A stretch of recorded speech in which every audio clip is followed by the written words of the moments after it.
સુરતના વેડ રોડ ખાતે પ્રેમ લગ્ન કરી રહેતી પરિણીતાએ 10 દિવસ અગાઉ તેના પતિ સાથેના ઝઘડાના કારણે કંટાળી આપઘાત કરી લીધો હતો। પરિણીતાના પિતાએ ચોક બજાર પોલીસ સ્ટેશનમાં તેના પતિ સામે આત્મહત્યાની દુષ્પ્રેરણાનો ગુનો નોંધાવ્યો હતો। પોલીસે આરોપી પતિની ધરપકડ કરી વધુ કાર્યવાહી હાથ ધરી છે। અત્રે ઉલ્લેખનીય છે કે રમતા રમતા 1.5 વર્ષનો પુત્ર શાકની તપેલી ઉપર પડ્યો હતો, જેથી પુત્રનું ધ્યાન નથી રાખી શકતી એમ કહી ઝઘડો કરી માર મારતા પરિણીતાએ આપઘાત કરી લીધો હતો। ચોક બજાર પોલીસ પાસેથી મળતી માહિતી મુજબ મહારાષ્ટ્રના ધામણ ગાંવ કોહલા ખાતે રહેતા 49 વર્ષીય મંગલ પ્રભુભાઈ પવારની દીકરી ચેતનાના લગ્ન તેના જ ગામમાં વસવાટ કરતા અને હાલમાં સુરતમાં વેડ રોડ પર ધ્રુવ તારક સોસાયટીમાં રહેતા રત્ન કલાકાર પ્રવીણ સુદામા જાદવ સાથે થયા હતા। ચેતનાએ પ્રવીણ સાથે પ્રેમ લગ્ન કર્યા હતા।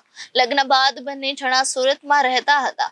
3 વર્ષના લગ્ન દરમિયાન પ્રવીણને અવારનવાર ચેતનાને નાની વાતમાં મેણા તોણા મારી શારીરિક અને માનસિક ત્રાસ આપતી માર મારતો હતો। ગત 5 મેના રોજ બપોરે 1.5 વર્ષના દીકરા પર રમતા રમતા શાક ઢોળાયું હતું, જેથી તેના પતિ પ્રવીણે ચેતનાને અપશબ્દો આપી માર માર્યો હતો।